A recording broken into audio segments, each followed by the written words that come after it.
Muito boa noite, seja muito bem-vindo, ou bom dia, se você estiver vendo essa sessão de terapia gravada. Estamos começando mais uma jornada, a sua terapia de choque semanal. Já está chegando aqui um pessoal, olha só, sejam todos muito bem-vindos. Eu vou fixar aqui, tá, o nome da live, a jornada, eita, escrevi errado, a jornada, cadê os dois pontos, a sua terapia de choque semanal, publicar, clica aqui, fixar comentários. Sejam muito bem-vindos todos, mais uma vez, boa noite Neuci, Edilma, boa noite Patrícia, Jess está chegando também, Sonho e Liberdade, eita coisa boa, né? Boa noite a todo mundo, olha, Mato Grosso do Sul, que legal. Então sejam muito bem-vindos todos mais uma vez, olha aí o Adriano, fala meu brother, seja bem-vindo querido. Então olha só, hoje a gente vai dar continuidade na nossa terapia semanal. O projeto A Jornada, a sua terapia de choque semanal, visa provocá-los, provocá-los para que vocês possam fazer reflexões um pouco mais profundas a respeito dos seus dramas, seus problemas existenciais, suas questões do cotidiano, do dia a dia, que a gente possa fazer, para utilizar um termo advindo da filosofia clínica, um processo de inversão, um processo prudente de se olhar no espelho e tentar responder algumas questões que muitas vezes podem colocar luz em problemas do cotidiano, iluminando possíveis respostas. Eu gosto sempre daquela frase do Jung, do Carl Jung: ninguém se ilumina imaginando luzes como essas que estão aqui agora na minha frente, mas conscientizando as sombras. E nas duas primeiras sessões a gente versou muito sobre comunicação, que é um tema belíssimo, diga de passagem, que é um tema inesgotável, que é um tema que está por detrás de uma série de problemas da nossa vida, de uma série de conflitos que a gente vai gerando muitas vezes por causa de ruídos conversacionais, de ruídos linguísticos, de inabilidades nossas e mesmo dos nossos interlocutores em tentar produzir um território conversacional que seja minimamente comum, um território conversacional que seja minimamente coerente, que a gente possa se entender. E num setting terapêutico, a investigação da linguagem que o paciente usa, que o partilhante usa, também é absolutamente importante. Falamos então dos 4 tipos de discursos que a gente pode utilizar no nosso dia a dia, quer você saiba, quer você não saiba. A gente pode falar poeticamente, a gente pode falar retoricamente, a gente pode falar dialeticamente, a gente pode falar logicamente. E quanto mais a gente estuda isso, mais a gente vai escolher discursos adequados para circunstâncias adequadas. Mas hoje eu vou deixar um pouquinho de lado essa questão do discurso e eu vou adentrar um outro tema, que é um tema muito bacana, e um tema que é basilar, um tema que é muito importante nos processos de psicoterapia pautados pela psicoterapia que eu pratico, que é a filosofia aplicada à clínica. Quem procura um filósofo clínico procura uma terapia que tenha suporte filosófico e não necessariamente que tenha um embasamento mais recente, mais novo, que vem dos psicólogos que surgiram há aproximadamente 120, 130 anos. Lembrando que a psicologia ela surgiu da filosofia. Então olha só, eu vou tentar interagir um pouquinho mais com vocês hoje. Vamos pensar no pensamento. Vou fazer algumas questões bem bacanas para vocês. Na filosofia clínica, uma das coisas que o filósofo clínico vai auxiliar você a fazer é identificar os fragmentos que compõem o teu pensamento. Olha só que bacana. A gente pensa o tempo inteiro, e na maioria das vezes a gente não escolhe o que pensar. né? Nós somos pensados, né? Você entra num ônibus, reclina a cadeira, né? E se for 2 horas de viagem, você não organiza o teu pensamento, né? Você não fala, olha, nos primeiros 15 minutos eu vou pensar sobre a última live do Dr. Marcelo, né? Nos 45 seguintes da primeira hora eu vou pensar sobre física quântica. Não, não é assim. Geralmente o fluxo é livre, né? O pensamento vem, a gente não sabe bem da onde, o pensamento vai, a gente também não sabe muito bem para onde, né? Em raríssimas ocasiões, nós verdadeiramente paramos para pensar, né? Tipo, deixa eu refletir sobre isso, né? E aí, doutor Marcelo, você vai fazer não sei o que no fim do ano? Cara, preciso pensar sobre isso. Tem algumas pessoas que realmente devotam um pouquinho mais de tempo para pensar. Os filósofos, por exemplo, são grandes pensadores, né? São indivíduos que param para refletir. Agora, minha pergunta para vocês é a seguinte, né? Se o fluxo incessante de pensamento que toma conta de você, ele contém várias pequenas coisas que o formam, que coisas são essas? Quem poderia ir digitando aí? O que aparece num pensamento no dia a dia, ou que pode aparecer? Quais são os fragmentos que compõem um pensamento? Quais são as partes que compõem um pensamento? Isso é uma das coisas que o filósofo clínico faz, né? Conte-me sua história de vida. Eu vou falar logo na primeira sessão e você vai contando a história de vida, eu vou anotando, né? E vou identificando, né, partes do seu pensamento e vou dando nome para elas. Então, ó, ninguém falou ainda. Um pensamento é feito de quais partes? Drico, vamos lá. Dodô, de lembranças, opa, de emoções, sim. Que mais? Que mais? Olha só, a filosofia clínica de culpa, emoções também, né? Culpa está dentro da gavetinha, emoções, coisas boas, experiência. Que mais? Como eu estava falando para vocês, a filosofia clínica, ela lista 30 tipos de pensamentos que podem existir. E todos esses tipos de pensamento, eles foram exaustivamente estudados pelos filósofos, né?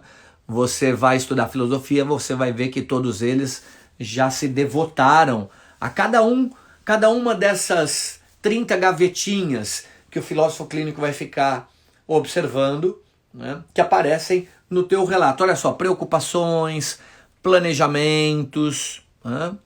Beleza. Então olha só que bacana, quando você começa a contar a história da tua vida para mim, né, pode aparecer uma série de fragmentos do teu pensamento. Por exemplo, o primeiro fragmento que pode acontecer é assim: como o mundo parece? Olha que legal, como o mundo parece. Você começa a relatar a tua vida para mim e você fala assim, ai caramba, então... Ai, o mundo é uma guerra, né? O mundo é uma luta. Opa, onde é que eu vou guardar esse fragmento? Eu vou guardar na primeira gaveta. Primeira gaveta dos tópicos que estruturam o teu pensamento. E para você o mundo é assim. Para você o mundo é assim, né? Ora, mas na realidade o mundo é muito maior do que se apresenta para nós, né? O mundo é gigantesco, o mundo é infinito. A gente não dá conta de ver o mundo todo. A gente só dá conta de pegar pequenos fragmentos do mundo.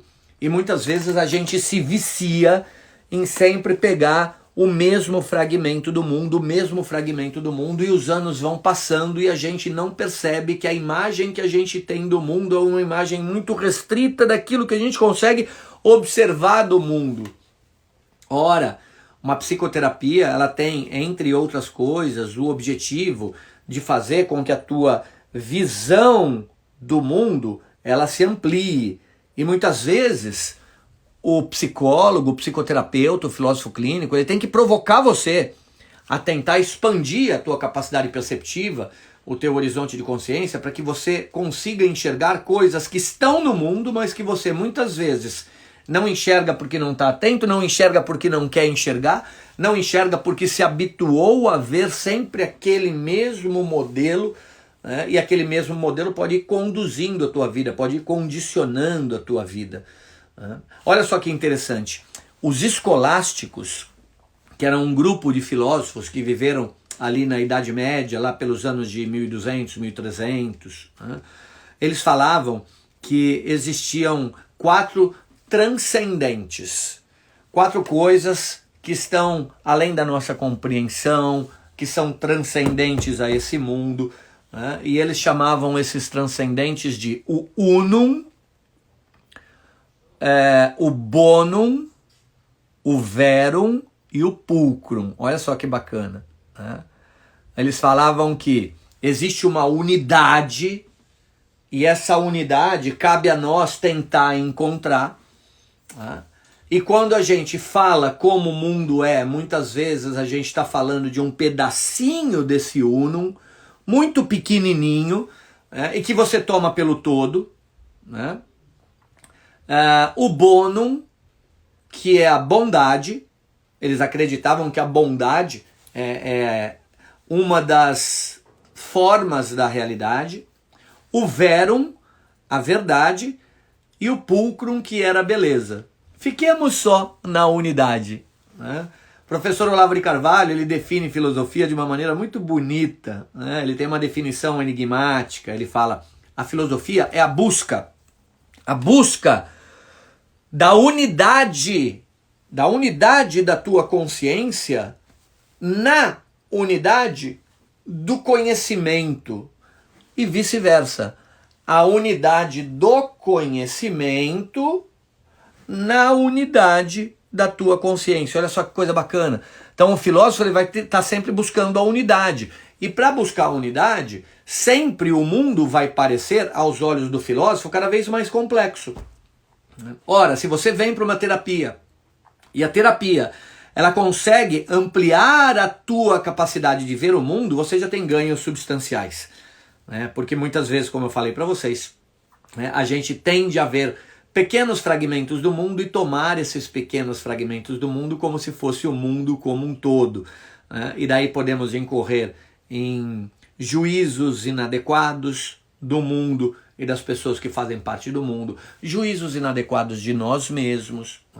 E daí você continua falando, e num determinado momento você pode parar de falar do mundo e falar de você.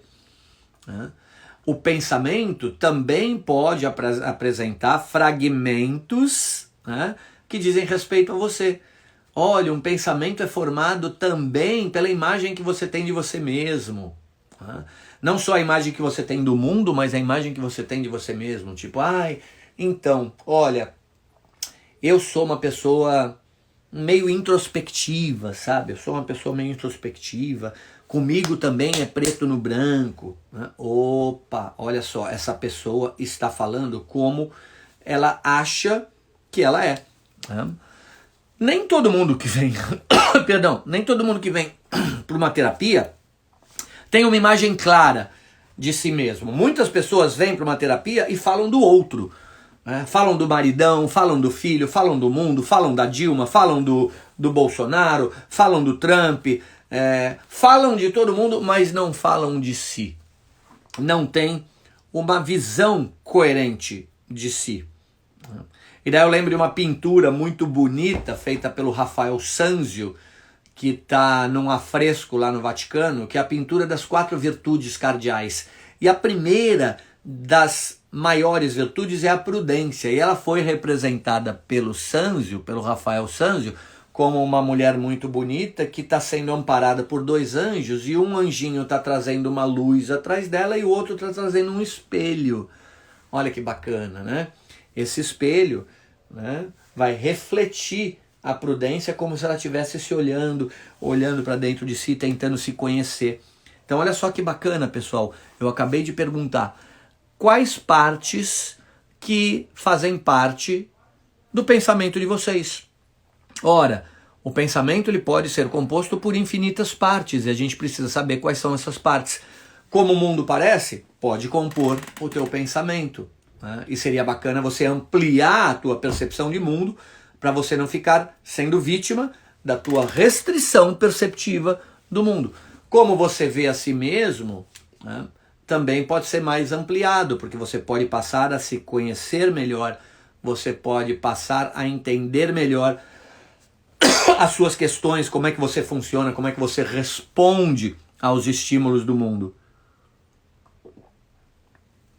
Olha só, uma outra parte que pode compor o teu pensamento, né, é a parte que na filosofia clínica é chamada de sensorial ou abstrato. Você que está me ouvindo, você é mais sensorial ou você é mais abstrato? Você é mais corpo, você é mais sensação? Quando você fala, quando você discursa, né, é possível a gente identificar isso. Nossa, eu me arrepiei inteirinho ouvindo um solo do Eric Clapton. Quando eu estou surfando, cara, eu gosto tanto do cheiro do mar, eu gosto tanto do vento no meu rosto, no meu cabelo, eu gosto tanto da água passando pelo meu corpo. Essa pessoa parece que é mais sensorial e menos abstrata, né? Em contrapartida, pode ter outra pessoa que simplesmente não está conectada aos próprios estímulos, à própria sensorialidade. É uma pessoa mais abstrata, uma pessoa que vive no mundo do pensamento, que vive no mundo das ideias, que vive no mundo das reflexões, que vive no mundo das ponderações, que vive no mundo das elucubrações. O que seria bom para todos nós desenvolvermos? Um equilíbrio entre as próprias sensações e o pensamento. Né? Ó, a Cris falando, eu sou sensorial total. Né? A Cris que me acompanha há muito tempo, né, Cris? Está aqui desde que eu tinha 500 seguidores, né? Bati 20 mil agora. Muito obrigado por vocês que estão aí sempre dando uma força para que o Instagram suba um pouquinho mais e que eu ajude as pessoas a ter acesso a esse tipo de conhecimento, né? Mas voltando então para a questão do sensorial e abstrato, é algo que a gente olha, muitos pensamentos são só sensoriais, né? A pessoa só pensa, né, nos próprios desejos, nas próprias inclinações, né, nos próprios sentidos, né? Muitos pensamentos não dão espaço para isso, né? Muitos pensamentos simplesmente só dão vazão às abstrações, né? Se nós pudermos buscar um equilíbrio entre sensações e pensamento, entre corporeidade, né, e manifestação intelectual, seria muito bacana. O pensamento também, ele vem muitas vezes carregado de emoções, né? Ó, a Patrícia falando mais abstrato e às vezes sensorial. Eu sensorial, sou muito dos pensamentos, diz a Aline, né? Ser muito dos pensamentos é bacana, mas às vezes a gente se desconecta do corpo e o corpo está mostrando para nós que algo está errado, né? Durante muitos anos eu fui quase que totalmente abstrato. Eu era tão abstrato que às vezes eu machucava o meu corpo, cortava o meu corpo e depois de um mês eu olhava, tinha uma cicatriz e eu falava, nossa, da onde veio essa cicatriz? Eu me cortei e nem percebi que estava cortado, né, de tão preocupado que eu estava com o mundo das ideias, né? Então isso é uma coisa que muitas vezes a terapia pode te auxiliar também a buscar um certo equilíbrio entre sensorialidade e pensamento abstrato, cognitivo, mais intelectualizado. As emoções, elas também fazem parte do pensamento, né? Muitas pessoas acabam, ao relatar a sua história de vida, ao relatar a sua jornada, né, pelo dia a dia, retratam o aparecimento de emoções. Mas tem pessoas que não conseguem nem sequer se conectar com as próprias emoções porque tem um vocabulário pobre em termos emocionais, né? Olha só que interessante, a gente vai fazer lives aqui, sessões só sobre emoções, né? Mas eu já falei para vocês em outros momentos aqui no Instagram. Muitas vezes eu pergunto para as pessoas, quantas emoções você conhece? Fala aí o nome de muitas emoções e surgem poucas. Medo, raiva, alegria, felicidade, e depois a coisa começa a ficar lenta, né? E eu já pedi para vocês, eu acho que na nossa primeira sessão de terapia, falando, saindo daqui, vai no Google e digita lá lista de emoções, e vocês vão ver que a lista de emoções é enorme, é gigantesca, e quanto mais a gente domine o nome de emoções, mais vai ficar fácil para nós identificar as emoções quando elas surgem. que esse que é um dos grandes trabalhos também da psicoterapia, né? Ajudar o partilhante, o paciente, o analisando, né? A estabilizar os seus próprios afetos, porque muitas vezes as emoções elas vêm conturbadas, elas vêm misturadas, elas vêm enroladas, e como as emoções são sempre estímulos para uma determinada ação, ora, se você não sabe nem dar nome para o estímulo, como é que você vai agir? Né? Se a gente não consegue controlar as próprias emoções, pelo menos a gente pode escolher que tipo de comportamento mais adequado que a gente vai ter a partir de uma determinada emoção que a gente identificou em nós. Né? Às vezes, se você fala que está angustiada, né, para a angústia é necessário um tipo de comportamento para apaziguar a angústia. Para raiva, outro tipo de comportamento. Para medo, outro tipo de comportamento. E parece uma besteira, gente, mas a minha experiência clínica e de docência também mostra que a maioria de nós é quase analfabeto em termos emocionais. Quase analfabeto. Se a gente não nomeia adequadamente uma emoção, ela simplesmente não existe. Vocês devem lembrar, eu falei aqui de uma palavra em alemão, que só tem em alemão, né, e que representa um tipo específico de emoção. E a palavra é Schadenfreude. Schadenfreude. Né? Alegria pelo infortúnio do inimigo.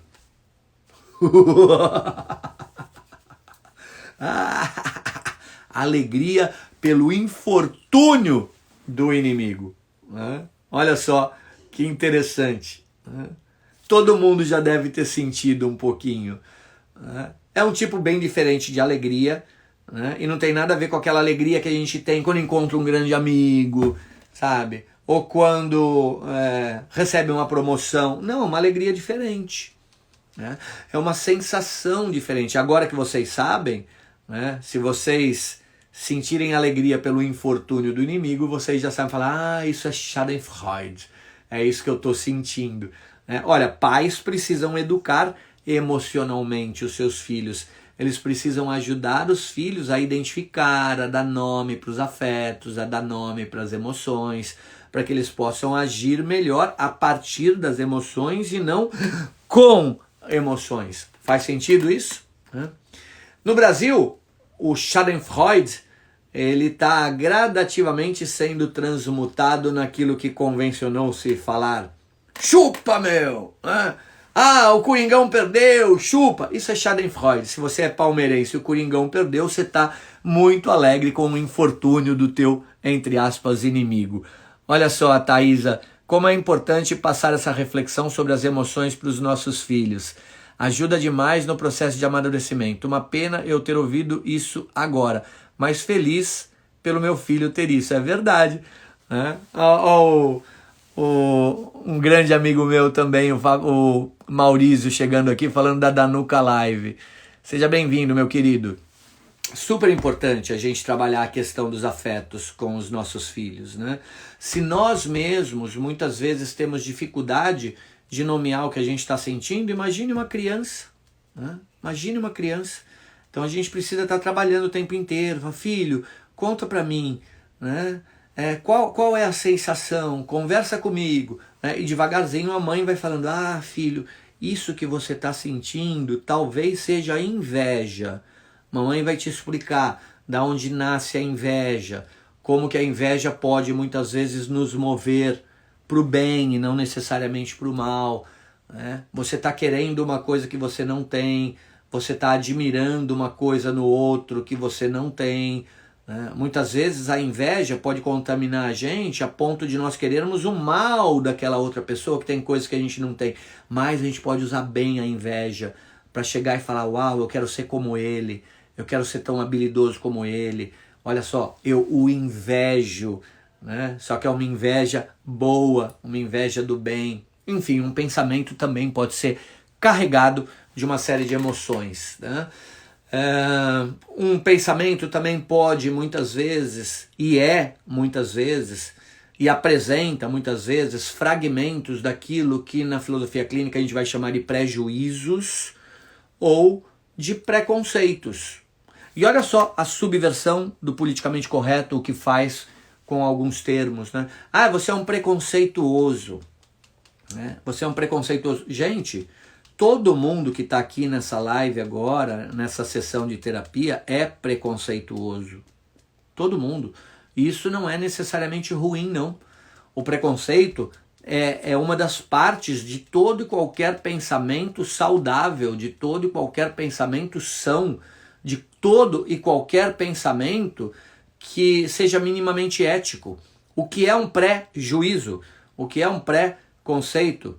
Um juízo que é manifesto previamente a uma dada experiência. Ou seja, eu não experimentei, eu não sei, mas eu já tenho uma opinião sobre. Aí, doutor Marcelo, mas isso é horrível, né?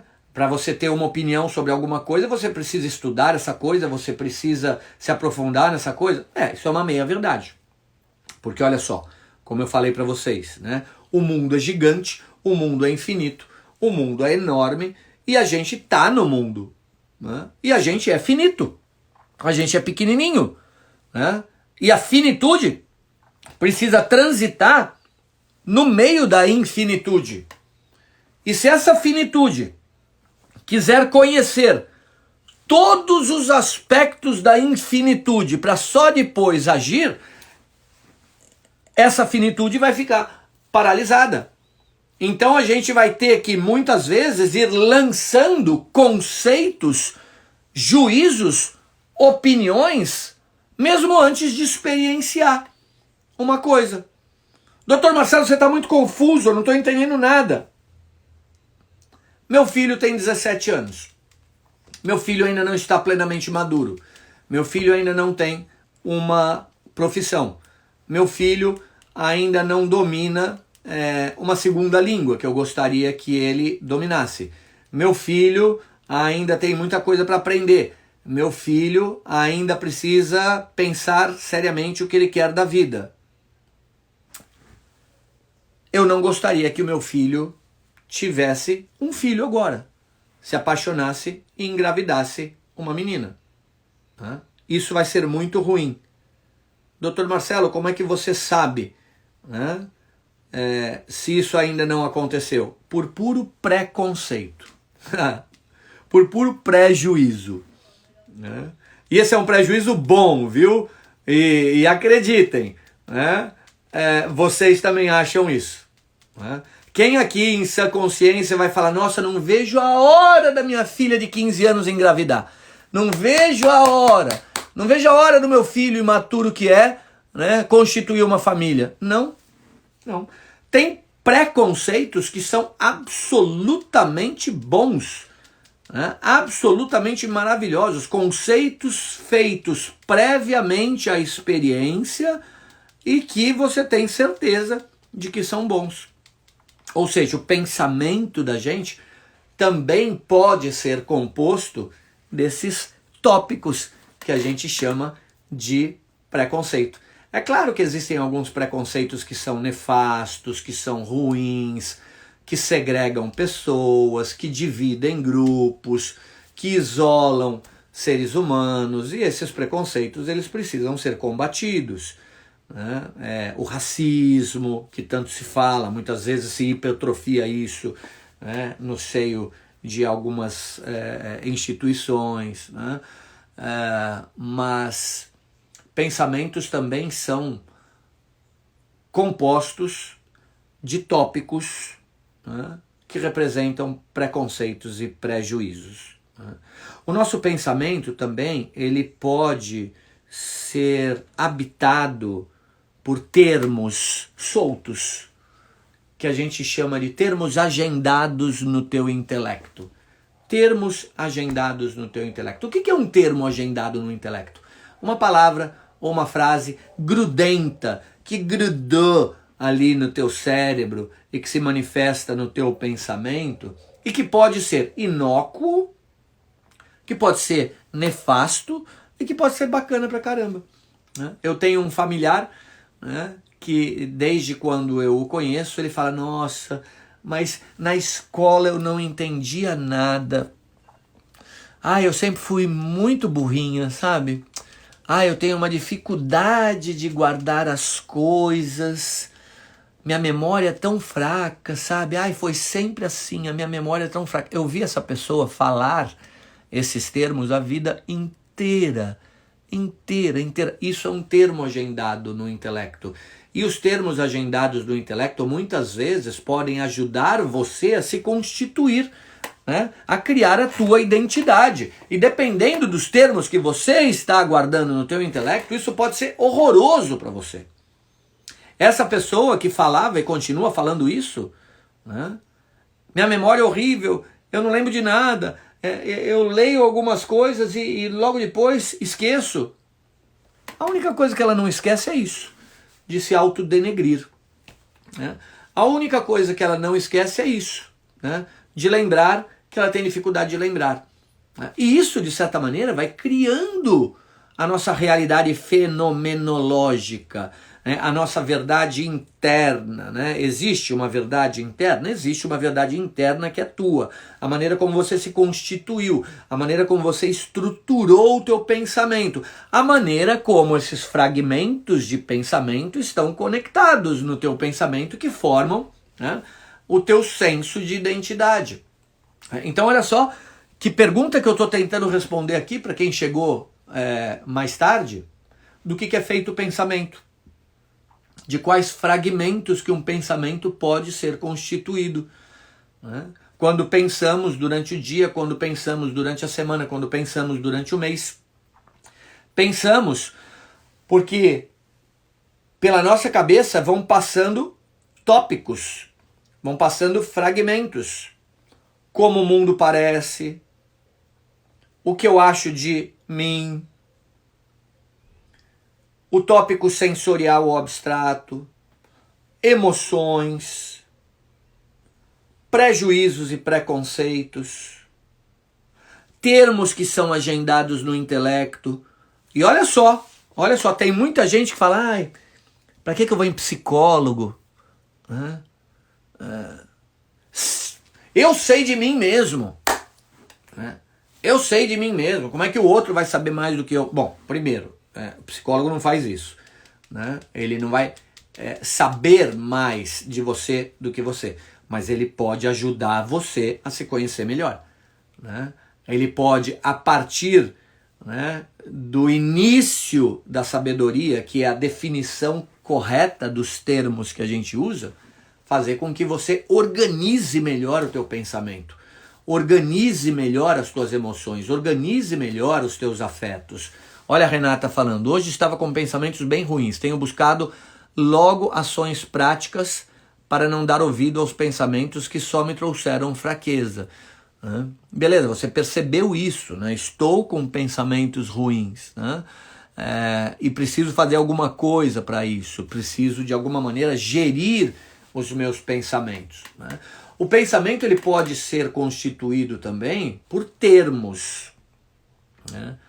Ao falar, muitos de nós automatizamos usar termos no singular. Outros usam termos no particular. E outros usam termo no universal. Explica melhor isso, doutor Marcelo. João, ele não é um cara muito confiável. A turma do João não é muito confiável. Nenhum homem é confiável. Todos os homens são cafajestes. Olha só. João não é confiável. Termo singular. João e seus amigos. Termo particular.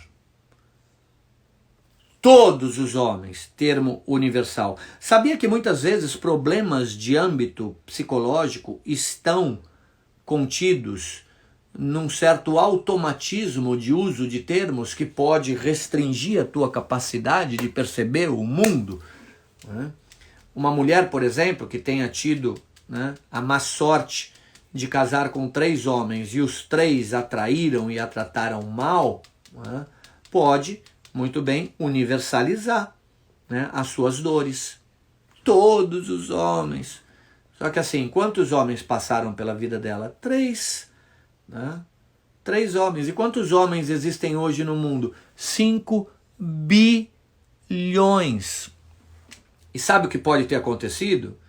Né? E que hoje ela universaliza as dores dela, ela não está assumindo a responsabilidade pelo dedo dela, né? Que fez determinadas escolhas. E muitas vezes escolhas equivocadas sequencialmente, que é o que a gente vai chamar de armadilha conceitual. O que é uma armadilha conceitual para a filosofia clínica? É quando nós incorremos durante a vida em comportamentos que são recorrentes e recorrentes e recorrentes e recorrentes e recorrentes. Vou falar para vocês de uma armadilha conceitual que existe em mim. Hoje menos, mas já existiu muito. E me fez ser quem eu sou, diga de passagem. Não foi uma armadilha necessariamente ruim, né? Eu tive inúmeras profissões na vida. Eu fui surfista profissional, continuo surfando até hoje, mas chegou um determinado momento que eu falei, acho que eu não quero ficar fazendo só isso, ser profissional do surf.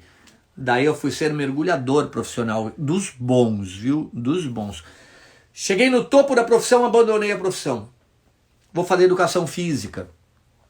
Aí atuei na educação física no topo em várias áreas, depois abandonei. Vou fazer filosofia, né? E cheguei no topo de alguns conhecimentos filosóficos, depois abandonei. Vou fazer mestrado em farmacologia, né? E atuei na Universidade Federal de São Paulo com farmacologia, com um laboratório, depois abandonei. Ou seja, olha só que armadilha conceitual. Sempre que eu estou no topo, sempre que chega a hora de agora eu vou começar a colher os frutos adocicados de todas as sementes que eu plantei, eu vazava, eu ia embora. Isso é uma armadilha conceitual na minha vida, que me fez, por exemplo, ser, né, um polímata. Um polímata. O que é um polímata? Né? Polímatas são pessoas que bebem em várias fontes, pessoas que gostam de estudar muitas coisas ao mesmo tempo, são pessoas que não param quieto em lugar nenhum. Ora, no fim das contas, num determinado momento eu olhei para mim e falei, nossa, isso até que foi bom. Por quê? Porque eu me transformei num indivíduo com uma visão relativamente ampla da natureza humana, né? E hoje, psicoterapeuta que sou, consultor em comportamento humano, isso acaba sendo muito bom para mim, mas isso é uma armadilha conceitual. E as armadilhas conceituais também perfazem o nosso pensamento. Nosso pensamento também pode ser composto, né, de tópicos que dizem respeito a essa armadilha. Você já incorreu em alguma armadilha? Incorre em alguma armadilha? As armadilhas conceituais muitas vezes também são conhecidas como autossabotagens. Você está indo bem, daqui a pouco você se autossabota, né? E deixa de ir bem e começa tudo de novo numa outra área, num outro conceito, com uma outra relação, por exemplo. Né? Isso pode ser investigado com um pouco mais de profundidade. Olha a Aline falando, eu sou assim. Né? Que mais que pode compor um pensamento? São 30 tópicos só na filosofia clínica, né? A gente falou por enquanto de 7 tópicos só. A gente falou de como o mundo parece, o que acha de si mesmo, sensorial abstrato, emoções, prejuízo, preconceito, termos agendados do intelecto, termos singular, particular, universal, e tem também termos unívoco e equívoco. O pensamento também pode ser composto de fragmentos que o formam e que são conhecidos como termos unívoco ou equívoco. O que é um termo unívoco? É um termo que goza de um certo consenso na sociedade para defini-lo. Né? Então é meio que unívoco isso. E o que é um termo equívoco? É um termo que muitas vezes você usa ou um grupinho usa, mas que não está em sintonia com a definição desse mesmo termo por outras pessoas da sociedade, né? Vale só para você. É aquela coisa, quando eu falo X, na realidade eu estou querendo dizer Y, falar um termo equívoco. Os termos equívocos, eles são sempre muito conflituosos, né? As tribos geralmente usam muito termos equívocos, né? Jovens na adolescência criam termos equívocos o tempo inteiro porque eles querem se diferenciar, eles querem criar novas linguagens, né? Eles acham que por intermédio da manipulação da linguagem eles podem se sobressair à tradição. Então isso é muito comum, né? O nosso pensamento também, ele pode aparecer de duas maneiras, né? Ele pode aparecer completo ou ele pode aparecer incompleto, né? Tem pessoas que têm um discurso completo, tem pessoas que têm um discurso incompleto. Vocês lembram que a gente falou, né, que existem 4 tipos de discurso: o poético, o retórico, o dialético e o lógico. Mas cada um desses 4 tipos pode ser utilizado por nós de maneira completa ou de maneira incompleta. Não tem pessoas que começam a falar de um determinado tema e daqui a pouco vai para outro, e daqui a pouco vai para outro, daqui a pouco vai para outro, e você fala, meu, que pensamento confuso, né? Que pensamento confuso. Eu não... Olha só a minha equipe falando, que bacana. Você não precisa ficar 1 hora, né? Eu posso ficar mais. Que bom, por que será que eu posso ficar mais, hein? Ou pode terminar antes, né? Eu não sabia, eu pensei que a live ela caísse sempre com 1 hora. O que eu estava falando mesmo? Do pensamento completo e do pensamento incompleto, né? Então, uma das coisas que a gente analisa, né, no setting terapêutico, na filosofia clínica, é se o discurso do partilhante ele é completo ou ele é incompleto. Muitas vezes, quando o discurso é incompleto, isso pode gerar no partilhante, em vocês, uma certa desorganização, né? Uma incompletude do pensamento se traduz numa incompletude da própria fala. Uma incompletude da própria fala pode ser significado pelo outro de uma maneira confusa. E talvez você não consiga ser claro no dia a dia. Talvez você não consiga ser claro na tua vida, né? E clareza é fundamental para você atingir aquilo que você quer. Talvez você não consiga ser claro com o teu chefe. Talvez você não consiga ser claro com o teu cônjuge. Talvez você não consiga ser claro com você mesmo. Como melhorar, Renata? A primeira forma, né, é identificar. Será que eu tenho esse problema? Será que eu tenho esse problema? Se eu tenho esse problema, qual é a origem desse problema? Às vezes a origem desse problema é uma falta, por exemplo, de leitura. Uma falta de leitura, né? Quando você lê, né, você vai absorvendo uma narratividade linear. E você pode gradativamente, né, passar a utilizar esse tipo de narratividade na tua vida. Uma pessoa que não lê, geralmente ela tem uma visão mais pobre do mundo. Ela tem um vocabulário mais pobre, ela tem um discurso mais pobre, ela tem uma imaginação mais pobre, né? Ela tem uma percepção de si mais pobre, né? Porque, olha só que interessante, se você vai relatar a tua vida, mas tem poucas palavras para relatar a sua vida, talvez ao ouvir o relato da sua própria vida, você possa erroneamente pensar que a tua vida é pobre ou foi pobre, quando na realidade pobre é a tua capacidade de traduzir a grandiosidade que foi a tua biografia. Eu gostei do que eu falei agora. Né? Isso é muito profundo. Né? Isso é muito profundo. Né? Também pode ser o contrário? Pode, Edilma, também pode ser o contrário, lindo. Né? Você pode ter tido uma vida pobre, uma vida acomodada, né? Uma vida não vivida com tanta coragem, com tanto empenho, né? Com tanta energia, uma vida onde você não se colocou tanto à prova, mas ao mesmo tempo você leu horrores, e você tem um vocabulário maravilhoso, e você tem uma teoria maravilhosa a respeito do mundo, mas no fim das contas você não viveu o mundo, você não tem uma experiência do mundo. Né? Então acaba sendo uma farsa. Tá cheio de gente assim. Cheio de gente assim. São os falsos intelectuais, os intelectuais de gabinete, né? Os intelectuais que têm explicação para tudo, mas não vivenciaram nada, né? Não conseguiram se colocar à prova. Né? É aquele indivíduo que é um cientista político que leu tudo a respeito de política, que leu tudo a respeito de filosofia política, né? que vomita um conhecimento enorme sobre política, que critica todos os políticos, mas nunca foi síndico do próprio prédio para ver a política acontecendo na lata, sabe?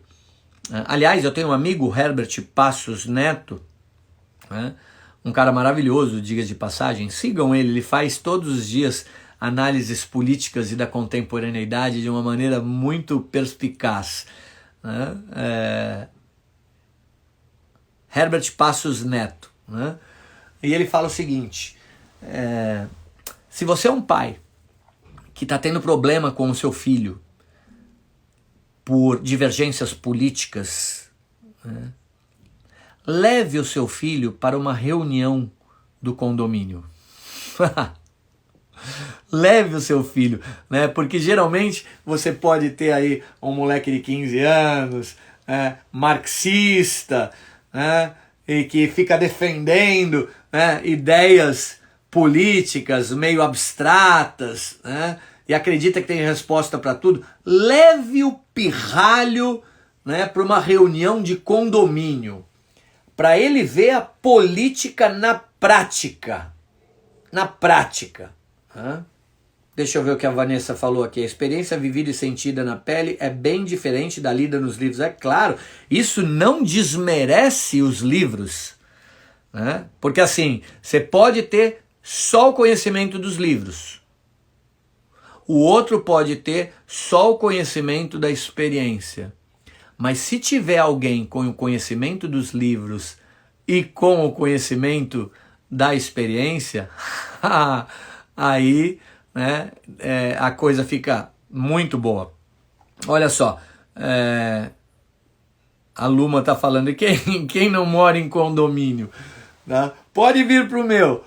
Quando tiver reunião aqui no condomínio, eu vou chamá-los. Vocês vêm como convidados e podem trazer os filhos. Né?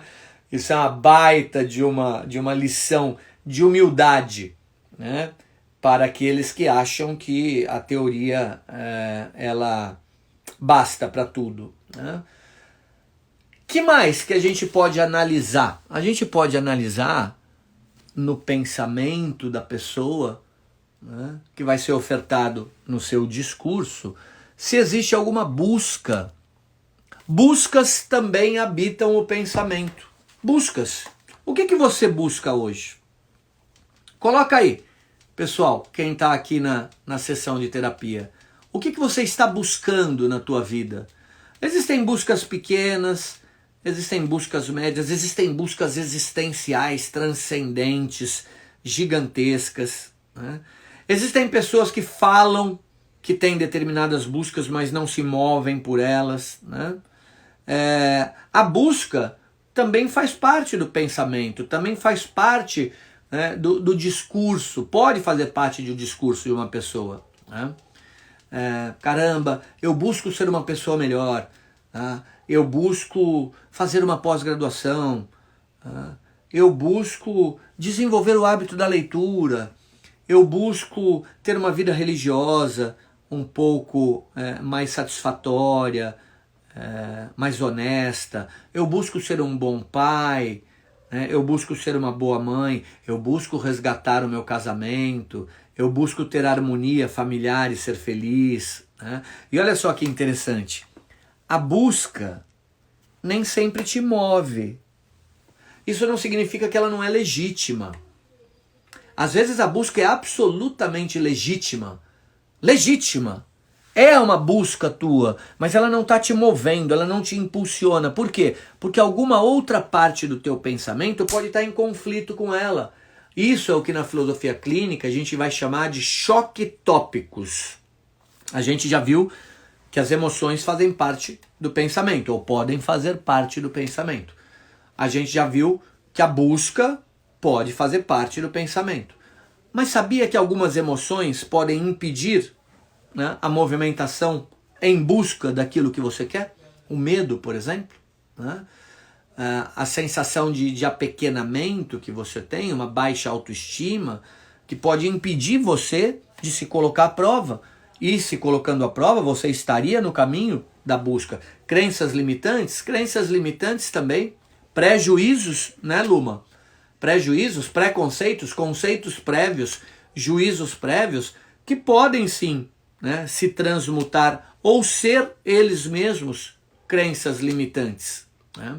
Isso também compõe o pensamento. Olha só que riqueza, gente. Olha só que riqueza. Em 15 minutos de uma fala de um partilhante que começa a versar sobre a sua vida, em 15 minutos, ele pode ter passado por tudo isso. Ele pode ter falado como o mundo parece para ele pode ter falado o que ele acha dele mesmo, ele pode ter falado de forma mais abstrata, de forma mais sensorial, ele pode ter falado de emoções, ele pode ter falado de prejuízos e de preconceitos, ele pode ter exposto já determinados termos agendados na consciência que ele tem no intelecto. Você pode ter percebido que ele frisa mais o termo singular, ou o termo particular, ou o termo universal. Ele pode ter utilizado termos equívocos, ele pode ter um discurso confuso, incompleto, ele pode ter uma sequência, um sequenciamento de discurso mais completo, ele pode ter algo estruturado, ele pode não ter algo estruturado, ele pode ter busca. Que riqueza que é o discurso! Que coisa linda! E o que é o discurso? É a tradução da alma da pessoa em linguagem. Isso é muito lindo.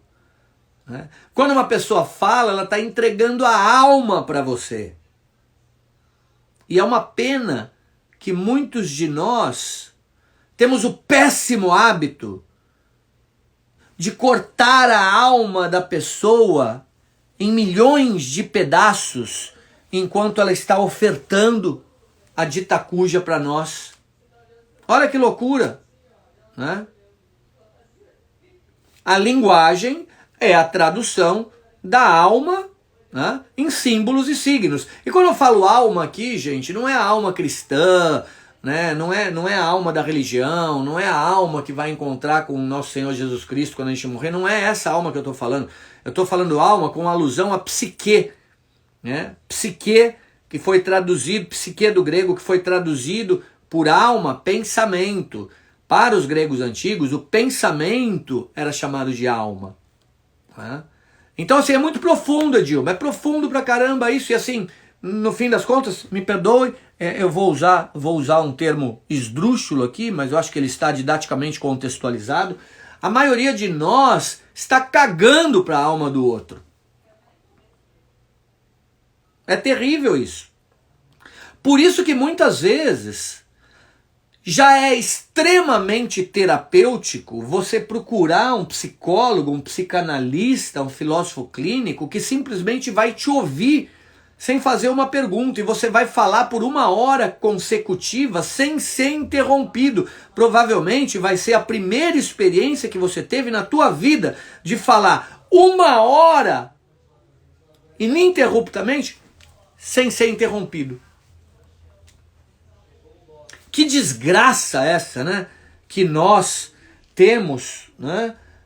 Esse vício louco de estar a todo momento se interpondo na alma do outro. Né? A gente não sabe ouvir? a gente não sabe falar, e uma psicoterapia pode realmente ajudar muito a gente a aprender a ouvir, a aprender a falar. Agora olha só que terapêutico, você não precisa utilizar nenhum tipo de estratégia, nenhum tipo de ferramenta, nenhum tipo de elucubração psicológica inovadora.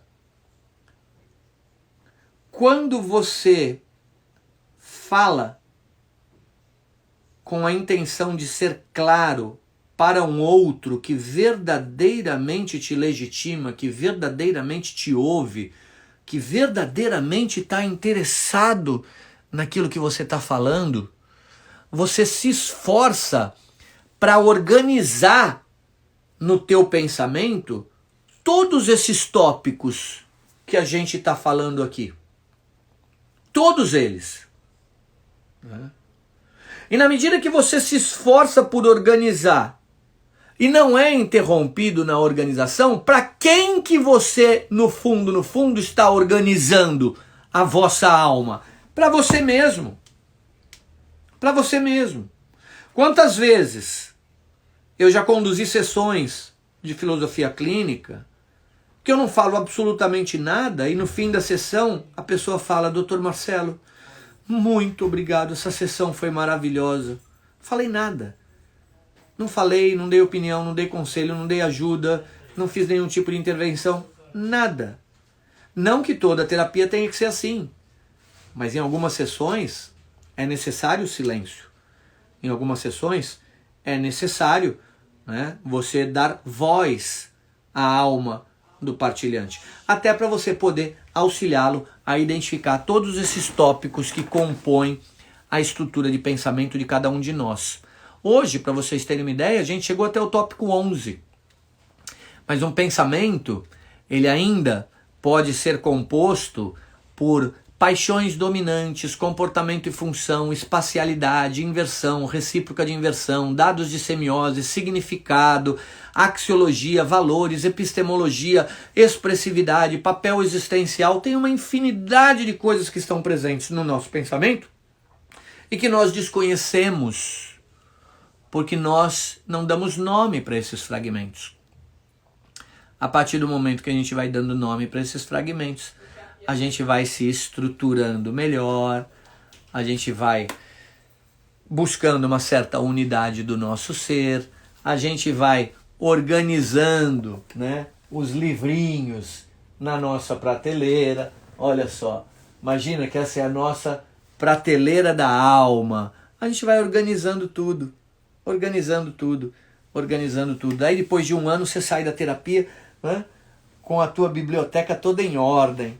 Né? Você olha e fala: olha só, meu pensamento está todo organizadinho. E se o meu pensamento está todo organizadinho, o que está organizadinho? A tua alma. Tua alma está organizada. Então é isso, turma. Olha só, essa foi a nossa quarta jornada.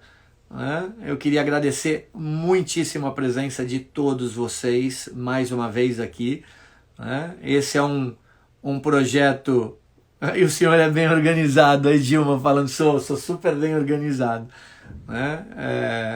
Então assim, nós estamos num processo psicoterapêutico grupal aqui. A ideia é, na medida que eu faço essas provocações, muitas vezes, né, de forma histriônica e bem-humorada, que a gente olhe para nós mesmos, né, e tente identificar essas coisas, tente